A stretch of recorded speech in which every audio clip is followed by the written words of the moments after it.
Hello students, आज हम करेंगे सेट्स एक्सरसाइज 1.3। ठीक है, पिछले वीडियो में हमने एक्सरसाइज 1.3 के 4 क्वेश्चंस किए थे। अब इस वीडियो में हम अगले क्वेश्चंस करेंगे, क्वेश्चन नंबर 5, 6, 7 एंड 8। ठीक है, चलिए स्टार्ट करते हैं। तो आपका क्वेश्चन नंबर 5 है, how many elements has power set of A, P A means power set of A if A is equal to 5। ये क्वेश्चन हम कॉपी पे सॉल्व करेंगे। तो चलिए, आपका क्वेश्चन है, how many elements has power set of A if A is equal to 5। अगर A आपके पास एम्प्टी सेट है, दैट मीन्स उसमें कोई भी एलिमेंट नहीं है, तो पावर सेट ऑफ ए में कितने एलिमेंट्स होंगे। तो इस क्वेश्चन को करने से पहले हम एक एग्जाम्पल करते हैं जो कि सेम इसी तरह से है बट थोड़ी सी चेंज है। How many elements has power set of A if A is equal to 1, 2। Same question है, लेकिन यहाँ पर a इज इक्वल टू 5 दिया हुआ था, यहाँ पर a इज इक्वल टू 1, 2 दिया हुआ है। तो आपको पावर सेट ऑफ a में चेक करना है कितने एलिमेंट्स आएंगे। अगर a में 2 एलिमेंट्स हैं, ठीक है, तो नंबर ऑफ एलिमेंट्स इसमें कितने हैं, 2। तो n इज इक्वल टू कितना हो जाएगा, 2। हमने पिछले वीडियो में पढ़ा था कि अगर किसी सेट में n नंबर ऑफ एलिमेंट्स हैं तो उसके कितने सबसेट्स बनेंगे, 2 रेज़ टू पावर n। तो चलिए देखते हैं इस सेट के कितने सबसेट्स बनेंगे। तो number of subsets of a will be is equal to 2 raise to power n। ये हमारा फार्मूला है, ठीक है। n हमारे पास कितना निकला है, 2। तो इस n के बदले हम 2 लिखेंगे, तो आपके पास आ गया 2 रेज़ टू पावर 2। तो कितना आ गया, 4। दैट मीन्स सबसेट्स a के कितने बन गए हमारे पास, 4। तो चलिए सबसेट्स लिखते हैं। कौन कौन से सबसेट्स बन गए, किसके, a के। कौन कौन से सबसेट्स बन जाएंगे, एक तो 5 एम्प्टी सेट, एक तो 5 एम्प्टी सेट, ठीक है। दूसरा 1 इसका सबसेट है, देन 2 इसका सबसेट है, देन 1, 2 ये भी इस सेट का सबसेट है। तो कितने बनने चाहिए थे हमारे पास, नंबर ऑफ सबसेट्स कितने बनने चाहिए थे, 4, ठीक है। तो यहाँ पे हमारे पास कितने सबसेट्स बन गए, 1, 2, 3 एंड 4, ठीक है। चलिए अब पावर सेट की बात करते हैं। Power set of A, power set हमने पिछले वीडियो में पढ़ा था। पावर सेट ऑफ ए लिखना है तो हम क्या करेंगे, ए के जितने भी सबसेट्स होंगे उन सबको क्या करना है, करली ब्रैकेट के अंदर लिखना है, ठीक है। तो ये सभी सबसेट्स को हम करली ब्रैकेट के अंदर लिख देंगे। तो ये क्या बन जाएगा, ये पावर सेट ऑफ ए बन जाएगा।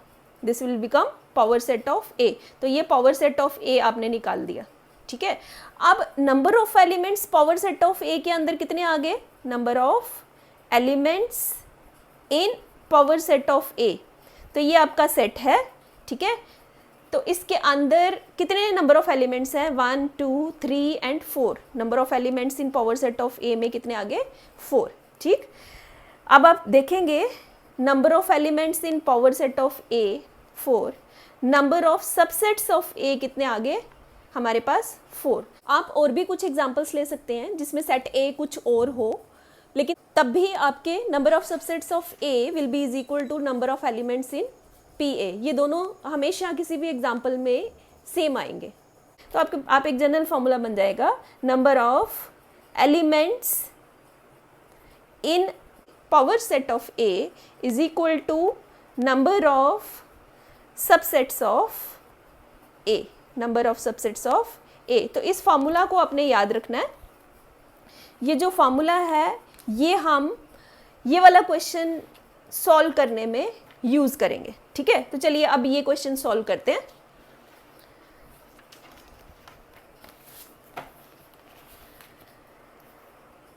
इस क्वेश्चन में ए दिया हुआ था आपके पास 5, ठीक है। That means number of elements a में कितने आ गए, 0। 5 मीन्स एम्प्टी सेट दिया हुआ है, नंबर ऑफ एलिमेंट्स आ गए 0। तो नंबर ऑफ सबसेट्स कितने बन जाएंगे ए के, नंबर ऑफ सबसेट्स ऑफ ए कितने बन गए, 2 raise to power n। So that will be 2 raise to power 0, क्योंकि n हमारे पास 0 है। तो anything raise to power 0 is equal to 1। तो नंबर ऑफ सबसेट्स ऑफ ए कितने बन गए, 1। अभी हमने फॉर्मूला पढ़ा था, number of elements of power set of A is equal to क्या होता है, number of subsets of a, number of subsets of a. तो अभी हमने निकाला नंबर ऑफ सबसेट्स ऑफ ए कितने हैं 1, so that is equal to 1।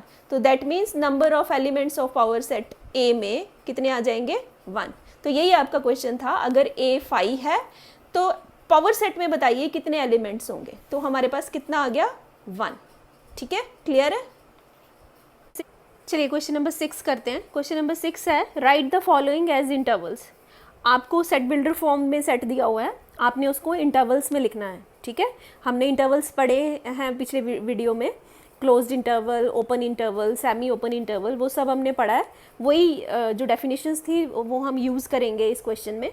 चलिए आपका फर्स्ट पार्ट है x such that x belongs to r -4 less than x less than और इक्वल टू 6। और हमने ये भी पढ़ा था जहाँ पर लेस देन का साइन हो वहाँ पर ओपन इंटरवल होता है, और लेस देन और इक्वल टू का साइन हो वहाँ पर क्लोज्ड इंटरवल होता है। ओपन इंटरवल के लिए ओपन ब्रैकेट होती है और क्लोज्ड इंटरवल के लिए स्क्वायर ब्रैकेट होती है। ठीक है, तो अब यहाँ पर आप देखेंगे -4 के साथ लेस देन का साइन है, दैट मीन्स यहाँ पे ओपन ब्रैकेट आएगी, और 6 के साथ लेस देन और इक्वल टू का साइन है, तो दैट मीन्स 6 के साथ स्क्वायर ब्रैकेट आएगी।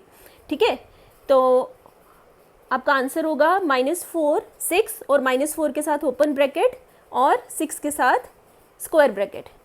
आपका सेकंड पार्ट है x such that x belongs to r -12 less than x less than -10। अब -12 के साथ भी लेस देन का साइन है, -10 के साथ भी लेस देन का साइन है, दैट मीन्स -12 और -10 दोनों के साथ ओपन ब्रैकेट आएगी। ठीक है, तो आपका आंसर होगा -12 -10 both within a open bracket. Okay, now third part is x such that x belongs to r 0 less than और equal to x less than 7। अब आप देखेंगे 0 के साथ लेस देन और इक्वल टू का साइन है, दैट मीन्स 0 के साथ आप स्क्वायर ब्रैकेट लिखेंगे, और 7 के साथ लेस देन का साइन है तो यहाँ पर ओपन ब्रैकेट लिखेंगे। ठीक है, तो आपका आंसर क्या होगा 0 7, 0 के साथ स्क्वायर ब्रैकेट और 7 के साथ ओपन ब्रैकेट। ठीक, चलिए फोर्थ पार्ट है x such that x belongs to r 3 less than और equal to x less than और इक्वल टू 4। अब 3 के साथ भी लेस देन और इक्वल टू का साइन है, 4 के साथ भी लेस देन और इक्वल टू का साइन है, दैट मीन्स 3 और 4 दोनों के साथ आपने स्क्वायर ब्रैकेट्स लिखनी है। तो आपका आंसर क्या होगा square brackets 3, 4। So this is the interval. Okay, चलिए नेक्स्ट क्वेश्चन है write the following intervals in set builder form. अब पिछले क्वेश्चन में आपको सेट बिल्डर फॉर्म दिया था, आपने इंटरवल लिखा था, अब आपको इंटरवल दिया होगा, आपने सेट बिल्डर फॉर्म में लिखना है। आपका फर्स्ट पार्ट है -3 0, और ये दोनों किस में है ओपन ब्रैकेट के अंदर है। ठीक है, तो ओपन ब्रैकेट है दैट मीन्स लेस देन का साइन लगाएंगे, तो सेट बिल्डर फॉर्म में इसको कैसे लिखेंगे x such that x belongs to r -3 less than x less than 0। ठीक है, तो आपने क्या किया -3 के साथ भी लेस देन का साइन और 0 के साथ भी लेस देन का साइन। ठीक है, so this is your open interval. ठीक, चलिए नेक्स्ट है आपका 6 12। ठीक है, और 6 12 क्या है क्लोज्ड इंटरवल है। ठीक, this is a closed interval, और ये कौन सा था ये ओपन इंटरवल था, ये क्लोज्ड इंटरवल है। अब आपको पता है क्लोज्ड इंटरवल में लेस देन और इक्वल टू का साइन आता है। ठीक है, तो आप क्या करेंगे, आपका आंसर क्या होगा x such that x belongs to r 6 less than और equal to x less than और इक्वल टू 12। आपने दोनों लेस देन और इक्वल टू का साइन लगाने हैं, 6 के साथ भी और 12 के साथ भी। ठीक, चलिए थर्ड पार्ट है 6 12। ठीक, 6 के साथ ओपन ब्रैकेट है, 12 के साथ स्क्वायर ब्रैकेट है, दैट मीन्स 6 के साथ आपने लेस देन का साइन लगाना है और 12 के साथ आपने लेस देन और इक्वल टू का साइन लगाना है। तो इसकी सेट बिल्डर फॉर्म कैसे बन जाएगी x such that x belongs to r 6 less than x less than और equal to 12। Fourth part is -23 5 -23 के साथ स्क्वायर ब्रैकेट एंड 5 के साथ open bracket, so that means -23 के साथ आप क्या करेंगे -23 के साथ आप लेस देन और इक्वल टू का साइन लगाएंगे बिकॉज यहाँ पे स्क्वायर ब्रैकेट है, और 5 के साथ लेस देन का साइन लगाएंगे बिकॉज यहाँ पे ओपन ब्रैकेट है। ठीक, चलिए नेक्स्ट क्वेश्चन करते हैं। Next question is what universal set would you propose for each of the following. ठीक है, आपको कोई सेट दिए होंगे, आपने उनके लिए यूनिवर्सल सेट बताना है कि उस सेट का यूनिवर्सल सेट कौन सा होगा। ठीक है, तो यूनिवर्सल सेट आपने पढ़ा था, यूनिवर्सल सेट वो सेट होगा जिसके सारे ही सबसेट्स होंगे, जो भी आपके क्वेश्चन में सेट्स होंगे वो सभी के सभी उसके सबसेट्स बनने चाहिए। तो आपका फर्स्ट पार्ट है सेट ऑफ राइट ट्राइंगल्स, ठीक है, सेट ऑफ राइट ट्राइंगल का यूनिवर्सल सेट बताना है। दैट मीन्स आपने ऐसा सेट बताना है जिसके अंदर राइट ट्राइंगल्स भी आ जाएंगे, तो वो यूनिवर्सल सेट बन जाएगा। तो अब आप लिख सकते हो यूनिवर्सल सेट में set of triangles in a plane. अगर आपने ऐसा बोल दिया set of triangles in a plane, that means वो कोई भी ट्राइंगल हो सकती है, वो राइट ट्राइंगल भी हो सकती है, आइसोसेलेस भी, स्केलन भी, इक्विलेटरल भी, कुछ भी, ठीक है। तो अगर इसका यूनिवर्सल सेट बताना होगा आप लिख दोगे set of triangles in a plane, या फिर आप लिख दोगे सेट ऑफ पॉलीगन्स, ठीक है। पॉलीगन्स क्या होते हैं? प्लेन क्लोज्ड फिगर्स होती है दैट हैज़ एटलीस्ट 3 साइड्स, ठीक है, जिसकी कम से कम 3 साइड्स हो और वो क्लोज्ड प्लेन फिगर होनी चाहिए, उसको हम पॉलीगन बोलेंगे। तो उसके अंदर ट्राइंगल्स तो सभी तरह की आ जाएंगी, क्वाड्रिलेटरल भी उसके अंदर आ जाएंगे। तो यूनिवर्सल सेट ये भी एक बन जाएगा सेट ऑफ पॉलीगन्स, ठीक है। तो एक यूनिवर्सल सेट आपका बन जाएगा set of triangles in a plane, ये यूनिवर्सल सेट होगा। दूसरा बन जाएगा सेट ऑफ पॉलीगन्स। तो आपका आंसर कैसे लिखेंगे आप लिखेंगे for the set of right triangles the universal set can be the set of triangles. Universal set आपका सेट ऑफ ट्राइंगल्स भी हो सकता है और द सेट ऑफ पॉलीगन्स, तो सेट ऑफ पॉलीगन्स भी इसका यूनिवर्सल सेट बन सकता है। सेकेंड पार्ट है सेट ऑफ आइसोसेलेस ट्राइंगल। अब आइसोसेलेस ट्राइंगल के लिए भी आपने यूनिवर्सल सेट बताना है।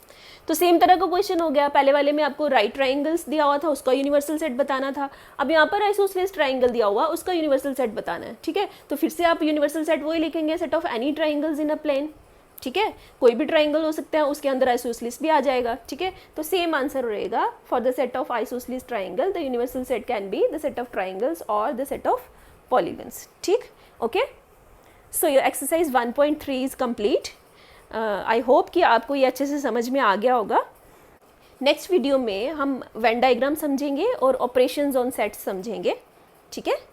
Okay, thank you, have a nice day.